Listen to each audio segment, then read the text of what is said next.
Democratic Senator Joe Manchin has decided that rather than standing up for the best interests of his constituents, he's gonna go ahead and kowtow to Republican demands on a COVID relief bill, which makes him pretty dumb and pretty feckless.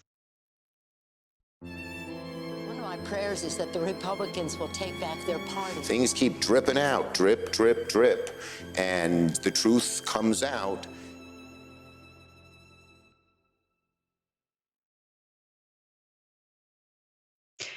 Now, it's certainly worth focusing specifically on what Joe Manchin is willing to accept in a COVID relief bill. And something that should be a non-starter for every single Democrat is what's referred to as a liability shield for corporations.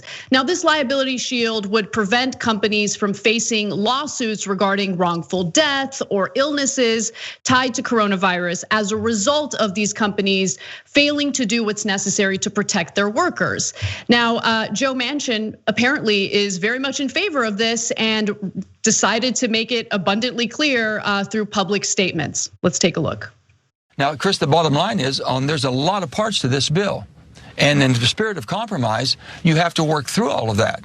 But at the end, you can't let the perfect be the enemy of the good. We're trying to get through the toughest first quarter of our country that we've ever faced. And we've got people without nutrition, we have people without shelter, we have people without paychecks, they're unemployed, we have hospitals that are being overburdened, we have healthcare workers, we have schools that need to be attended to. This covers all of that, and we give all the small businesses a chance to survive. Now, he's certainly embellishing what this proposal would do. We've talked about it in great detail in a previous story, but it certainly does not provide the economic relief that Americans desperately need right now, including retroactive unemployment benefits. It certainly has far less in unemployment benefits compared to what we saw under the CARES Act, which was $600 per week versus the now proposed $300 a week. And it also doesn't provide direct checks to Americans at a time when they're certainly suffering and concerned about evictions. And so draft legislation regarding the liability shield circulating the US Senate would shield employers and healthcare industry executives from legal consequences when their business decisions injure or kill workers, customers, and patients during the COVID-19 outbreak. And so the way that it's written, by the way, would be retroactive. So the current lawsuits that have been filed against some of these major corporations would be void if what Joe Manchin and his centrist buddies are proposing actually does pass. Yeah, so look, this is a pretty clear case of the difference between us and corporate media. And so that's why we love being people powered. That's why we tell you to, go to tyt.com/join to be a member, and go to tyt.com/go to help us do this show. So here is a case where you can look it up yourself and see who's right and who's wrong. So as a matter of style, we're obviously different than corporate media. We just call this segment the dumb and the feckless, and it's referring to corporate Democrats. Meanwhile, if you look up any mainstream media article, you will see that they generally praise this deal. Oh, bipartisan compromise is back. That by definition is good. Well, hold on now. You're saying it in a very positive way, but just as you don't have to look this up. This is a sheer matter of logic. What's in the deal, right? Like just saying we got a deal doesn't mean anything. You would logically have to know what's in the deal. Is it to figure out if it's a good deal or a bad deal? Somebody says to you, you say, hey, congratulations, I'm giving you $20. You feel pretty good, and the whole mainstream media goes, oh my God, you got $20. They're like, oh, well, by the way, I forgot to tell you, it's for your house. Get out of your house, I just bought it for $20. Well, now, are you happy with that compromise? No, of course you're not happy with the compromise, because you need to know the details. So in this case, almost every article and almost every one on air is telling you that it's a $748 billion bill. What almost none of them are telling you is that over 500 billion of that was in the CARES Act. And so it's just repurposed, repackaged, but it was already passed. So the new money being passed is $188 billion. So now you could look that up and you could see, are we right? Or is the entirety of the rest of mainstream media right? Now that's a hell of a thing, right? Like, oh, you're pretty confident, Cenk, telling me that you're more right than them. No, you could find it. It's in the bottom of the articles. So not in most of the articles, but in some of the articles you will see at the bottom, oh yeah, the new money is only $188 billion. How come that wasn't a headline? Remember, the Democrats originally asked for $3.4 trillion. We did the math on it earlier today. That's 5% of what they originally wanted. Now, if you were writing a good article that gave you the right information, including the context, you would say Joe Manchin settled for 5% of his original demand. Now, if you wrote that headline, Manchin doesn't look as good. So you be the judge on who's giving you the news accurately and who isn't. Yeah, I completely agree with you on that. The way that these headlines are framed certainly does make Joe Manchin seem like this reasonable Democrat who's willing to do what it takes to pass a COVID relief bill. But of course, it could actually cause quite a bit of harm, a lot of damage when you consider how it does away with certain labor protections, worker protections related to this pandemic. So for instance, Michael Duff, who's the former National Labor Relations Board official, said the following: "We are wiping out the laws of negligence. What they want to do in this bill is throw every lawsuit out before it conceivably gets to a jury. It means that a judge has the authority to dismiss a case right up front, because there's no way that plaintiffs are going to be able to meet the standards, by the way, that are outlined in this bill. And the standard is gross negligence.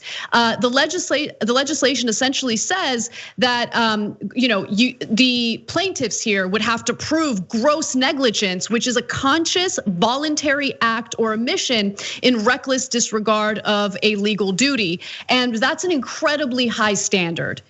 So the bill does outline what the standard is. The issue is the standard is so high that it's going to be nearly impossible for workers to meet that standard if they choose to file a suit against their employer. It also restricts the Fair Labor Standards Act, the Occupational Safety Act, and the Civil Rights Act, protect healthcare executives against negligence, as we've mentioned, and it gives the Attorney General the power to render all COVID-related lawsuits meritless. So it gives people in positions of power nearly unlimited power in responding to these lawsuits, and it minimizes any power that the worker has. And so it's devastating, and to see someone proudly support it and not get criticized, or at least not have it be framed properly by the media, is beyond shameful. Yeah, so look, there are things that are arguable and things that are not. So if you're a business owner, you know that frivolous lawsuits exist. And so, okay, I hear you on that. And I might have a different position than Anna does or the Daily Poster does on some of the details. But one thing that's not arguable is you should know the details. So for example, do you know this part? This is, I think, the worst part of the litigation issue in the suit. And again, outside of a couple progressive places, I haven't seen it in any article. So it says that if someone does a frivolous lawsuit and they lose, they're going to be charged $50,000. Wait a minute, that's a totally different ball of wax. So now look, that's overcorrecting a problem. Even if you thought there was frivolous lawsuits, there's also good lawsuits.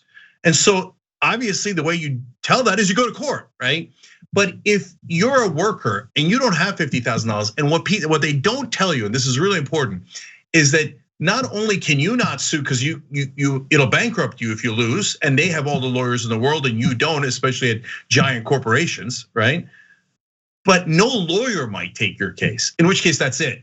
All cases are shut down and you can't tell which ones are the good ones and which ones are the bad ones. Now, did anyone in mainstream media tell you that? My guess is no one told you. If you found one, you were like, oh my God, they're actually telling me the truth. That's amazing, right? You could look it up for yourself. These are facts. You can argue about policy positions. You cannot argue about facts. So we're right back into alternative facts, just in favor of the establishment now, instead of being on the side of Donald Trump.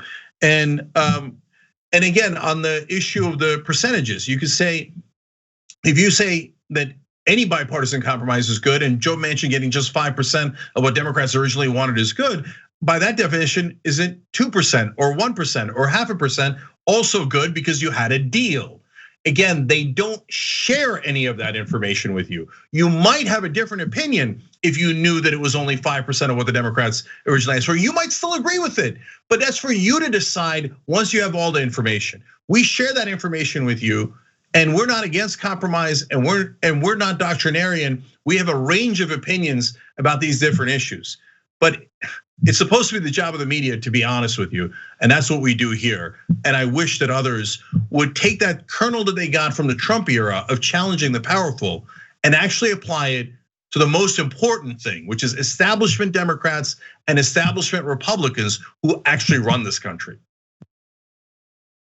Well, speaking of establishment or corporate Democrats, let's get back to reporting on Joe Biden's cabinet picks, because there's a lot of bad stuff coming up, including a story that we'll talk about in greater detail tomorrow.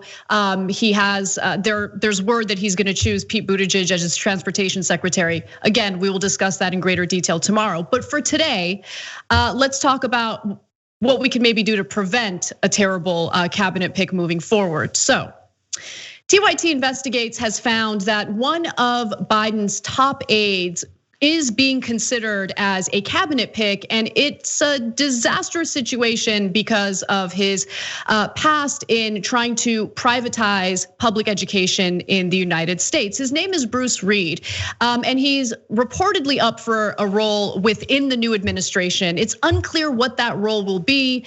There's already been some backlash to these rumors, but again, he is someone who has tried to privatize public education.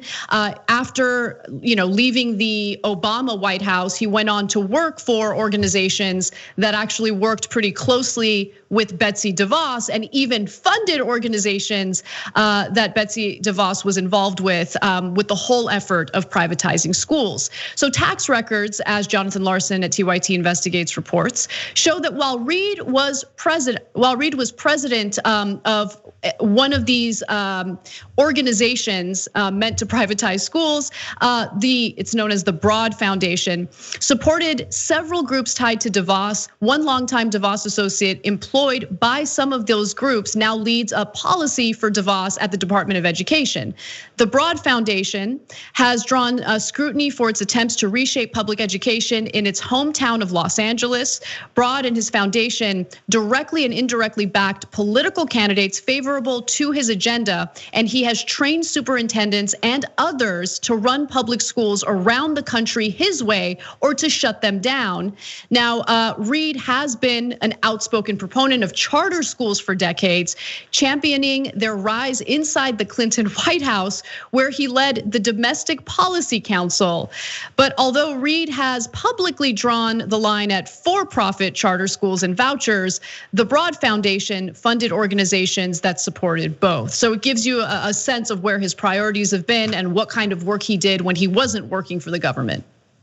And look, the DeVos name is a shiny one that we're all familiar with. But this group that Reed led also worked with tons of Republicans in different contexts, all to do charter schools and privatize education. So another group they worked with was called Foundation for Excellence in Education, and it was led by Jeb Bush. Please clap. And Jeb Bush also had, you're never gonna guess this, who he had on the board, Betsy DeVos. So it keeps coming back to the same characters. And Reed's group gave a ton of money to Jeb Bush's group. And because they agree this education should be privatized. Look, and to be fair to Bruce Reed, this is establishment Democrat 101. Arnie Duncan, the education secretary for Obama, is also in favor of charter schools and is mentioned in a lot of these same groups. Then you've got Mike Bloomberg, Bill Gates, the Walton family. So this is establishment Republicans and establishment Democrats working together to privatize your schools. Now, has that worked out? Well, look, it's a mixed bag. If you're rich, it's worked out great. You have wonderful private schools and you don't have to deal with the rest of us. If you're the rest of America, it has worked out disastrously. Public schools in California went from near the top in the country and in the world. And then after we cut the tax base for them and began to privatize schools, where the Broad Foundation is, it's in Los Angeles, California. You know what happened? Public schools now in California are among the worst in the nation. because they starved them, absolutely starved them into submission. And then ironically, they then turn around and say, well, now you see, you need more private schools. Where we, by the way, our friends, we didn't do it because of that. We didn't do it, but our friends do make a lot of money off of it. Yeah, no, absolutely. And I mean, when you take a step back and you look at Biden's cabinet picks as a whole, you see the problem with the revolving door of politics. People who worked with Biden, when he was either in Congress or in the White House, and then as soon as they're no longer working for him, they're working as lobbyists for whatever industry. That is a huge problem that we see come up over and over again with Biden's upcoming administration, and it's not promising when it comes to a whole host of issues that we want to address, including preventing cuts for food stamps, preventing the privatization of education, and it's something that we'll continue holding Biden accountable for. But there have been members of Congress, including Representative Alexandria Ocasio-Cortez, who are doing what they can, at least, to apply pressure so Biden doesn't go with someone like Reid in his administration. But as we've seen from other picks that have been confirmed, he seems to be unwilling to listen to those critiques and very much willing to do favors for people who have either helped him in the past in his political career or helped him win this election. And Pete Buttigieg, which we'll talk about in more detail later in the show, of course, did him a huge favor by dropping out of the race and endorsing him. And now he's likely to be the transportation secretary. So we're gonna keep seeing this over and over again. And I want to be clear about this, and I love that we broke this story. Of course, our reporting team was originally funded by you guys. Thank you for that, appreciate it. And they get to break great stories like this. But I want you to understand, from analyzing a point of view from policy, overall, I would have been open to charter schools. I still am in some contexts. Why? Because I'd like to experiment and I like to see what works and doesn't work. And so when they paint it that way, it's perfectly fine. But we experimented and the results did come in. And it turns out the charter schools on average aren't any better than public schools. But they create a giant problem, which is that they start to bleed out the money and the funding for public schools. And then you get into a vicious cycle where the public schools head downward. Now, I'm still in favor of experimentation. Like there's some schools that are public charter schools. So you still have the teachers that you would have in the public schools, but they're allowed to experiment around the edges. Great, I love that, right? But now in a situation like California, my kids are in public school. Once you get to middle school, the public schools in California have deteriorated so poorly that it's almost not a choice. And then you don't have the money, you're totally stuck. They put you in a corner you can't get out of. So if these so-called Democrats like Reid, who could have a very powerful position in the Biden administration, if they were to acknowledge the giant downsides and say, okay, here's how we're trying to alleviate it. Here's maybe public charter schools are an interesting way to go. So you're not privatizing the education and you're not taking the money out of public schools, et cetera. Okay, that's one thing. But when they all get together and funnel giant amounts of money, what it's doing is it's creating segregation. But this time it's not between whites and blacks, it's between the rich and everyone else. And these schools are separate and not at all equal. Thanks for watching The Young Turks, really appreciate it. Another way to show support is through YouTube memberships. You'll get to interact with us more. There's live chat emojis, badges. You've got emojis of me, Anna, John, JR. So those are super fun. But you also get playback of our exclusive member-only shows and specials right after they air. So all of that, all you gotta do is click that join button right underneath the video. Thank you.